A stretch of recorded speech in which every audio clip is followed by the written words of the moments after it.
हम नीब करोरी महाराज की कथा सुनाते हैं, पावन कथा सुनाते हैं। कैसे हरते हैं संकट को हम आज बताते हैं, ये बात बताते हैं। ऐसे करुणा के सागर को हम शीस झुकाते हैं, हम शीस झुकाते हैं। सिर नीब करोरी महाराज की कथा सुनाते हैं, पावन कथा सुनाते हैं। भक्तजनों, आज बृहस्पतिवार है और बाबा नीब करोरी महाराज की असीम कृपा है हम सब पर कि बाबा की कथाएं आप सुनते हैं हर बृहस्पतिवार को। ये कृपा है बाबा की, और मैं तो यही कहूँगा कि हम सब पर कृपा बाबा की सदैव बनी रहे। जो भक्त नए जुड़े हैं इस YouTube चैनल से, वह वीडियो को शेयर अवश्य करें, चैनल को सब्सक्राइब करें और बाबा नीब करोरी महाराज की अमृतमय कथा बड़े आनंद के साथ सुने। बाबा नीब करोरी महाराज की आज की कथा है श्रीमती कमला पांडे।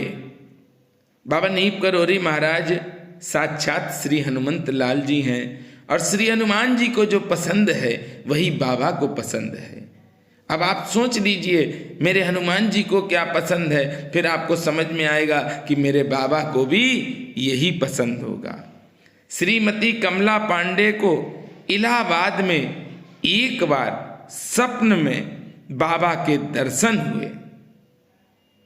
आपने सपने में देखा सड़क के पास के एक मकान के आगे के कमरे में बाबा नीब करोरी महाराज एक तख्त पर बैठे दरवाजे से बाहर देख रहे थे। कुछ युवक उस सड़क में बेलिहाज सनेमा के भद्दे गाने गाते जा रहे थे। उस कमरे में उस समय श्री माँ और जीवंती माँ के साथ बाबा नीब करोरी महाराज भी उपस्थित थे। देश की इस महान विभूति के आगे युवकों का ऐसा आचरण देख आपको इस अभद्र आधुनिकता पर क्षोभ हुआ और आप मौन रहीं। बाबा ने तुरंत उन युवकों को अपने पास बुलाया। देखिए, भक्त इसलिए नहीं बोल पाया क्योंकि भगवान सामने है। आज मैं एक आपको बात बता दूं, जहां पर आपका अपमान हो आप शांत हो जाएंगे, आपको लगेगा कि आपकी बेइज्जती हुई है। पर जिस समय आप शांत हो जाएंगे उस समय से ही परमात्मा एक्शन लेंगे, और जो परमात्मा उसको दंड देंगे वो बिल्कुल अलग होगा। आप क्या देंगे? आप ज्यादा से ज्यादा मार लेंगे उसको, इससे आगे कुछ नहीं देंगे। पर परमात्मा जो उसको दंड देगा वो दंड बिल्कुल निराला होगा। एक बार एक पत्थर की मूर्ति बनाने वाले ने भगवान से प्रश्न किया। उसने भगवान को प्रसन्न किया, भगवान को बुलाया, और पत्थर की मूर्ति बनाने वाले ने भगवान से एक प्रश्न किया। बड़ा मार्मिक प्रसंग है, बड़ा आनंद आया, मुझे भी बहुत आनंद आया ये सुनकर। मैंने सोचा कि आज अपने पूरे परिवार को भी अवगत करवा दें। हो सकता है कोई गलती कर रहा हो, और जब वह गलती कर रहा होगा तो भगवान की कृपा उस पर नहीं होगी।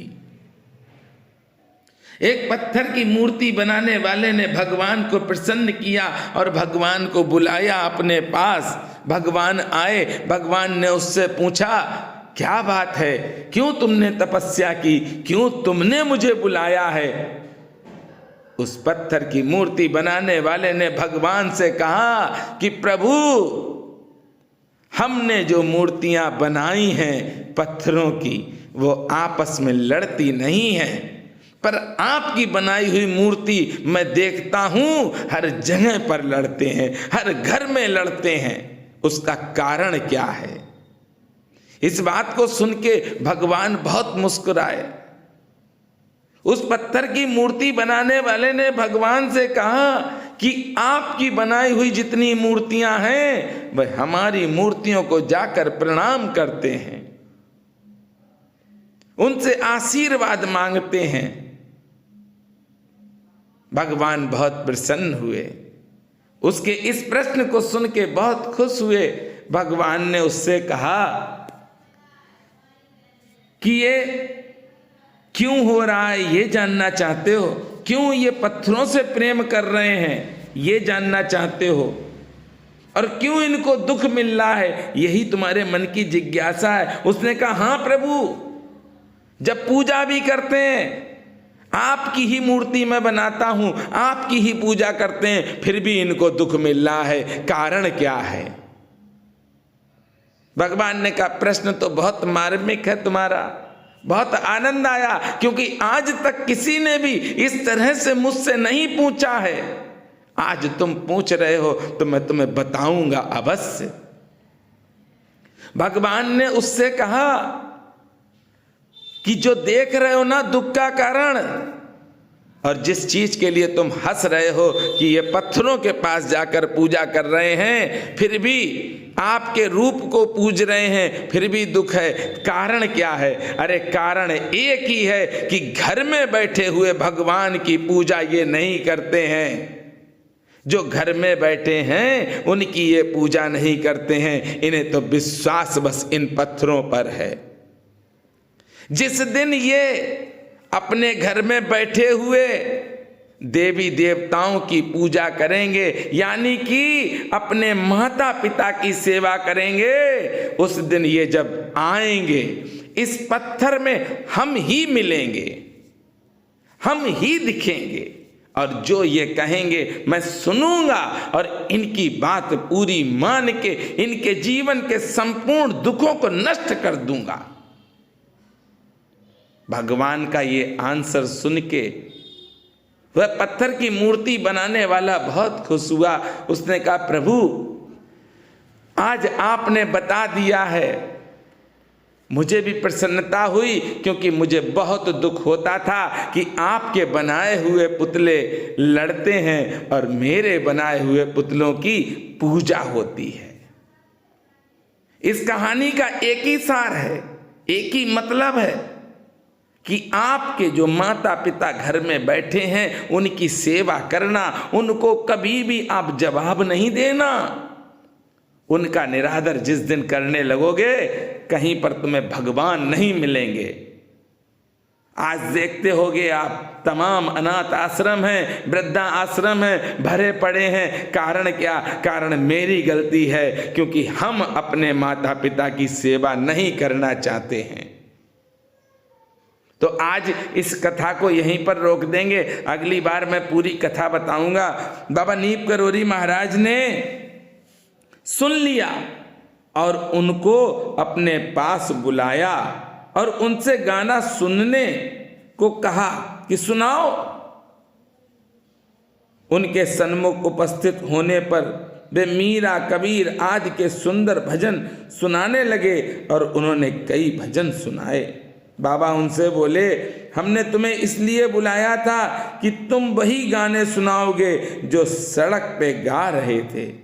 वे लोग लज्जित हो हाथ जोड़कर बोले, बाबा हम उन गानों को भूल गए, हमें ये ही भजन आते हैं। बाबा ने कमला जी की ओर मुड़कर धीरे से उनके कान में कहा, हमें कुछ आता जाता नहीं है, हम केवल हृदय परिवर्तन करना जानते हैं।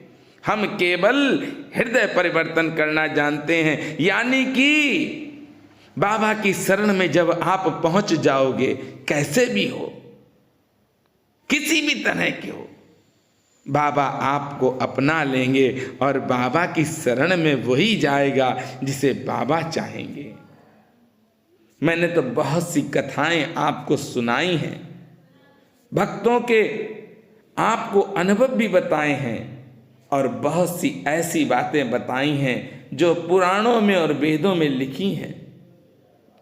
इसीलिए मैं आपसे कहता हूं कि आपको अपना घर अगर स्वर्ग के समान बनाना है तो प्रतिदिन भगवान की पूजा अपने घर पर करो और अपने बच्चों को साथ में बैठा लो, क्योंकि आप अगर संस्कार अपने बच्चों को नहीं दोगे तो फिर संस्कार बाहर से नहीं मिलेंगे। 18 वर्ष तक अपने घर पर रख लेना बच्चे को और 18 दिन के लिए बाहर भेज देना। हो सकता 18 साल में आपने राम ना बना पाया हो, पर यह समाज उसको 18 दिन में रावण अवश्य बना देगा। इसलिए अपने बच्चों को वह संस्कार दो जिससे कि बाहर का कोई भी मिले कोई असर ना हो। आज कमला दीदी को खराब लगा क्योंकि बाबा बैठे हैं और बाबा के सामने वह गाने गा रहे थे लड़के। दीदी को खराब लगा, पर दीदी खामोश हुई और आपने देखा कि बाबा ने जब उन्हीं लड़कों को बुलाया है तो वह गाना नहीं भजन सुना रहे। एक राधा एक मीरा, भगवान के सामने पहुंच गए हो आप तो भगवान अपनी कृपा आप पे करेंगे और करते हैं, बशर्ते हमको दिखता नहीं है, क्योंकि मेरी वह आंखें हैं ही नहीं जिनसे मैं भगवान को देख सकूं। अरे भगवान श्री कृष्ण ने गीता का उपदेश जब दिया है तो अर्जुन को दिव्य दृष्टि दी थी। जब अर्जुन को दिव्य दृष्टि दी तो अर्जुन ने भगवान की गीता पूरी सुनी है और भगवान के विराट रूप के दर्शन किए हैं। हमारे पास न वह आँख है न मेरे पास वह भक्ति है, बस मेरे पास है तो क्या अहंकार है कि मैं हूँ।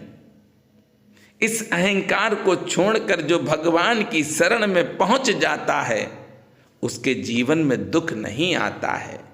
हो सकता है कथा लंबी है, आपके पास टाइम ना हो, सुन नहीं सकते हो, पर इतनी जरूर सुन लेना कि आज से आप पूजा करेंगे तो अपने बच्चों को अपने साथ रखेंगे और बच्चों से भी पूजा करवाएं।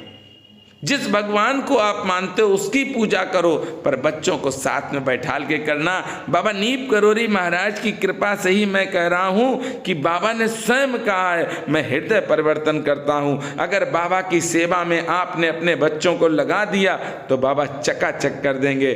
जय सिया राम।